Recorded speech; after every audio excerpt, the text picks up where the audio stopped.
আসসালামু আলাইকুম প্রিয় শিক্ষার্থীরা, তোমরা সবাই কেমন আছো? আশা করি সবাই ভালো। আজকে তোমাদের জন্য কতগুলো কনফিউজিং টাক কোশ্চেন নিয়ে আসলাম, যেগুলা মূলত বোর্ড পরীক্ষায় ভুল হওয়ার সম্ভাবনা বেশি থাকে। সেই অনুযায়ী আমরা এটার সমাধান করতে যাচ্ছি। মূলত এই যেই সেন্টেন্সগুলো আছে এগুলা ভুল হওয়ার সম্ভাবনা খুবই খুবই বেশি থাকে। অনেকে বুঝতে পারে না কীভাবে উত্তর করবে, তো আমি উত্তর করে দিচ্ছি। এখানে দেওয়া আছে 1 নম্বরে, the father rose in him. The father rose in him, এই রোজ দেখে আবার গোলাপ মনে করাটা বোকামি। এই রোজ মানে হচ্ছে বি টু, মানে ভার্বের পাস্ট ফর্ম। রাইজ রোজ, রাইজেন, অর্থাৎ এটা পাস্ট ফর্ম। সো পাস্ট ফর্মের জন্য আমরা ডিড বসাই, এটা আমরা সবাই জানি, ডিড। তারপর এখানে যেহেতু the father rose in him, অর্থাৎ এটার মেইন অর্থ যেটা দিচ্ছে সেটা হচ্ছে তার মধ্যে পিতৃত্ব জেগে উঠলো, তার মধ্যে পিতৃত্ব জেগে উঠলো, কিন্তু পিতা নয়। এখানে একটা ক্যারেক্টার বা একটা সত্তাকে ইন্ডিকেট করেছে।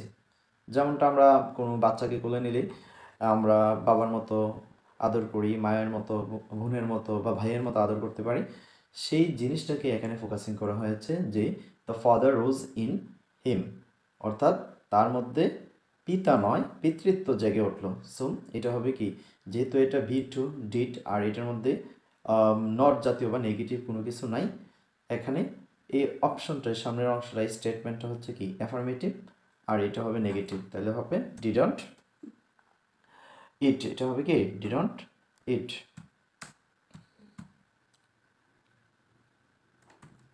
ডিডন্ট ইট।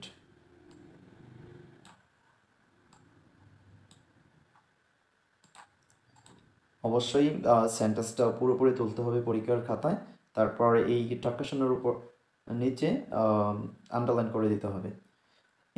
এই এখানে দ্য ফাদার আছে, এই ফাদারের জায়গায় দ্য ব্রাদার থাকতে পারে, এরকম মানে দ্য ফাদার দ্য ব্রাদার। দ্বিতীয়টা দেখো, দ্য মাদার রোজ ইন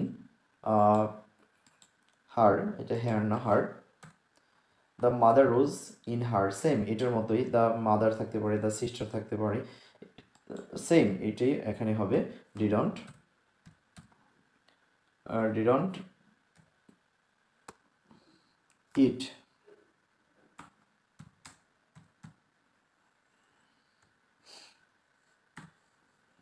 এটাকে আন্ডারলাইন করে দিচ্ছি আমি।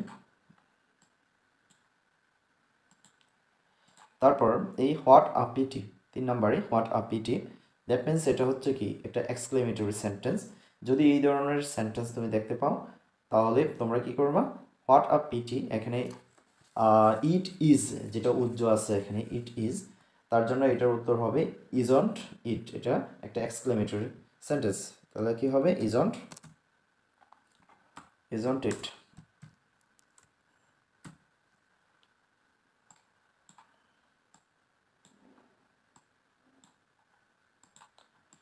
হু কেয়ার্স, এই হু কেয়ার্স দ্যাট মিনস এখানে এটা আসলে টাক কোশ্চেন হয় বলতে এটা একটা ব্যাড ইংলিশ বলি আমি, কারণ এখানে এইটা নিজে একটা কি ইন্টারোগেটিভ ইন্ডিকেট করে। সো টাক কোশ্চেন এটাও একটা ইন্টারোগেটিভ।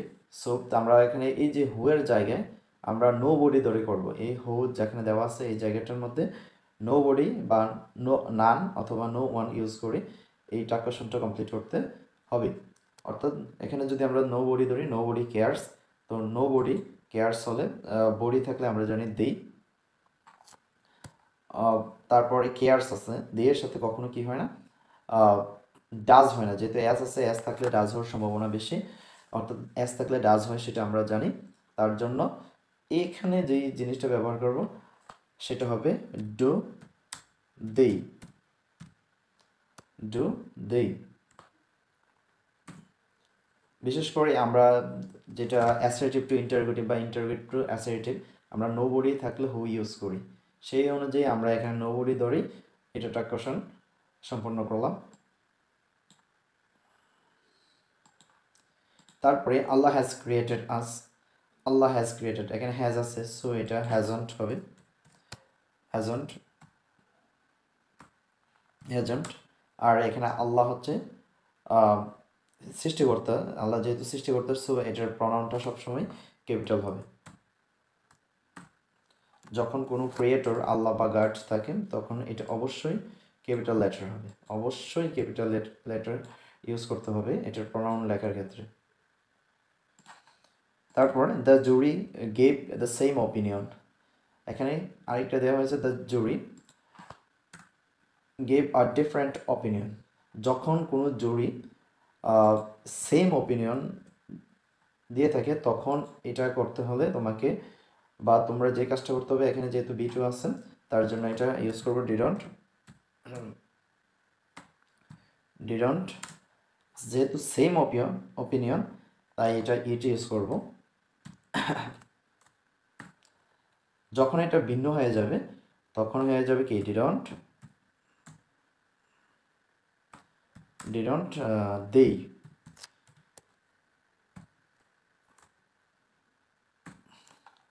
তাহলে আমরা এটা দেখতে পাচ্ছি প্রথমটা সেম অপিনিয়ন হওয়াতে সেম অপিনিয়ন তাই ইট, আর দ্বিতীয়টা হচ্ছে ডিফারেন্ট অপিনিয়ন তাই এটা হয়ে যাবে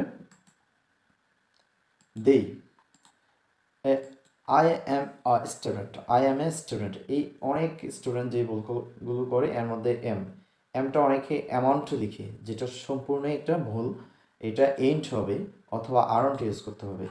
এন্ট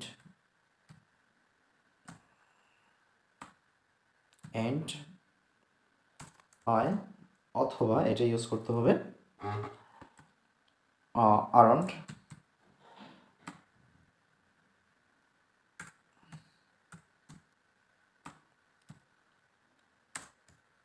অথবা ইউজ করতে হবে আরন্ট আই।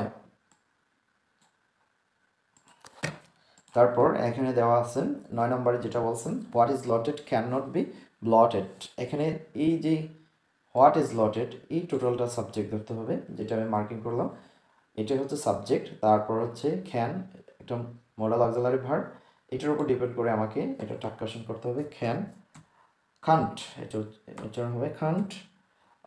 আর এই যে হোয়াট ইজ লটেড এটা সাবজেক্ট ধরেছে, যেহেতু এটা ব্যক্তি নয় অন্য কোনো এক্সপ্রেশন, সো এটার জন্য ইট ইউজ করব।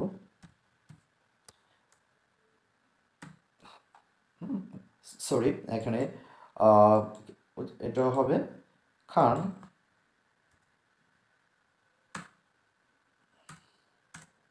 ক্যান ইট, কারণ এখানে নট দেওয়া আছে, নট দেওয়ার কারণে এখানে নট হবে না। আমরা জানি যেটা সেটা হচ্ছে কি, যদি স্টেটমেন্টটা অর্থাৎ সেন্টেন্সটা অ্যাফার্মেটিভ হয় পরের যে ট্রান্সলেশনটা সেটা নেগেটিভ হবে, অর্থাৎ নট যোগ হবে। তারপর এখানে 10 নম্বরে দেওয়া আছে কিছু জিনিস মাথায় রাখতে হবে, দ্য প্লাস অ্যাডজেক্টিভ ফর্ম, যেমন থাকতে পারে the brave, the rich, the poor, the honest, the dishonest, the industrious, the pious, এই ধরনের দ্য প্লাস অ্যাডজেক্টিভ ফর্ম থাকলে এটার জন্য দে ইউজ করা লাগে ট্রান্সলেশনের প্রনাউন হিসাবে। এখানে যেহেতু ডিজার্ভ দেওয়া আছে এটা B1, এটা হবে ডোন্ট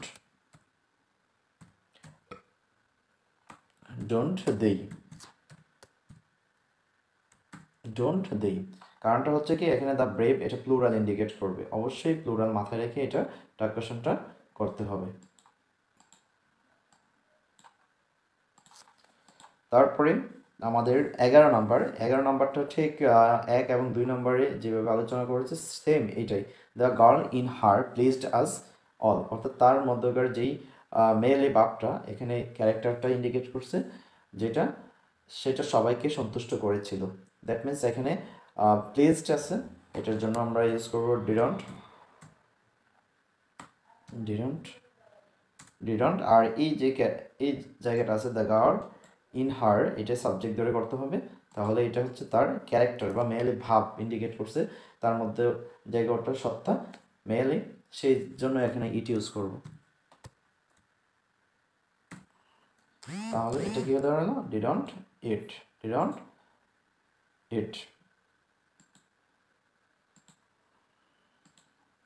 তারপর have a cup of T, have a cup of T, that means এখানে হ্যাভ, মনে করি তোমরা হ্যাভ অন টি ইউজ করে একটা যে প্রবণতা এটা থেকে বাইর হয়ে আসতে হবে। এটা একটা ইম্পারেটিভ সেন্টেন্স, এই জন্য এটার ব্যবহারটা হবে বা এটার অর্থটা হবে উইল ইউ দিবা, অথবা অন টু ইউ দেওয়া যায়, তবে উইল ইউ ব্যবহার করাটাই বেস্ট। এটা একটা ইম্পারেটিভ সেন্টেন্স এখানে হ্যাভন্ট খুঁজতে হবে না বা খোঁজার প্রয়োজন নেই। তারপরে everybody is free now, everybody is free now, এখানে আমরা জানি বডি, বডি থাকলে দেই হয়, বডি থাকলে আমি দেই লিখলাম TSUY দেই, এটার প্রশ্নবোধক চিহ্ন দিয়ে দিলাম, কিন্তু এখানে ইজ আছে, মনে রাখতে হবে দে যেহেতু এটার প্রনাউন টাকশনের, সো দের সাথে কখনো ইজ হয় না, দের সাথে ইজ হয় না, ওয়াজ হয় না, হ্যাজ হয় না, অ্যাম হয় না, শেল হয় না, তারপর ডাজ হয় না। তো সো আমাদের যে কাজটা করতে হবে, যেহেতু দের সাথে ইজ হয় না, তাহলে আর ইউজ করতে হবে, আর এই পাশে নেগেটিভ কোনো ওয়ার্ড না থাকার কারণে এই পাশটা নেগেটিভ হবে, তাহলে এটার উত্তর হবে আরন্ট,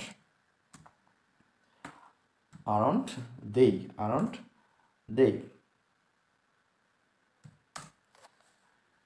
আরন্ট দেই। তারপরে এখানে যেই 14 নম্বরে দেওয়া আছে it is I home am a teacher, এখানে ইট ইজ এটার কোনো ভ্যালুই নাই, এটার ভ্যালু নাই। সো আমাদের কাজটা করতে হবে, ইট ইজ আর পরে যেই সাবজেক্ট আছে এখানে আই আছে, তারপর এখানে একটা রিলেটিভ প্রনাউন, তারপরে আছে এম। সো আমাদের যে টার্গেটটা, যেটা ইট ইজ নয়, আমাদের টার্গেট থাকবে কি আই এম, আই এম। এই এটার দিকেও তাকানোর দরকার নেই, এখানে ডাব্লিউএস ওয়ার্ড একটা আছে যেটা রিলেটিভ প্রনাউন হিসেবে কাজ করে বা কনজাংশন হিসাবে আছে।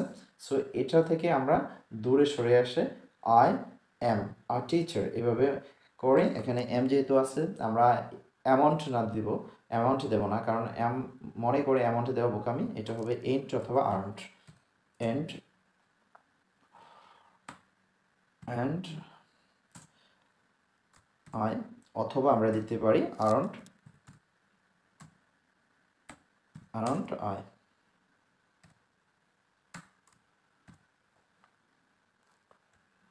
প্রশ্নবোধক চিহ্ন,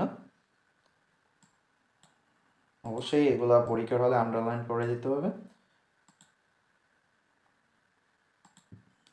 তারপর এখানে 15 নম্বরে যেটা আছে Sadman and not his friends went to Dhaka, এখানে অ্যান্ড নট এইটা আসলে নেগেটিভ হিন্টস দেয় না, কারণ আমরা কতগুলো ওয়ার্ড আছে যেগুলো যেমন and not, but not, as well as, along with, together with, এই ধরনের কতগুলো ওয়ার্ড আছে যেগুলো দুইটা সাবজেক্টকে যদি যুক্ত রাখে তাহলে প্রথম সাবজেক্ট অনুযায়ী এটা কোশ্চেনটা হয়।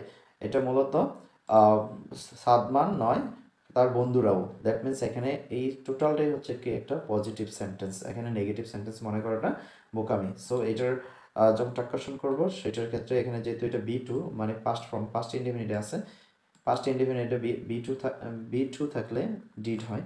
সো এটা আমি ডিড লিখলাম, যেহেতু এটা কোনো পজিটিভ সেন্টেন্স নয় বা টোটালটাই অ্যাফার্মেটিভ একটা সেন্টেন্স, তাই এই পাঁচটা নেগেটিভ হবে, ডিডন্ট, ডিডন্ট। যেহেতু প্রথম সাবজেক্ট বলা হয়েছে, এই অ্যান্ড নট, বাট নট এগুলো দ্বারা যুক্ত থাকলে প্রথম সাবজেক্ট সাদমান, এইটার প্রনাউন হবে হিম।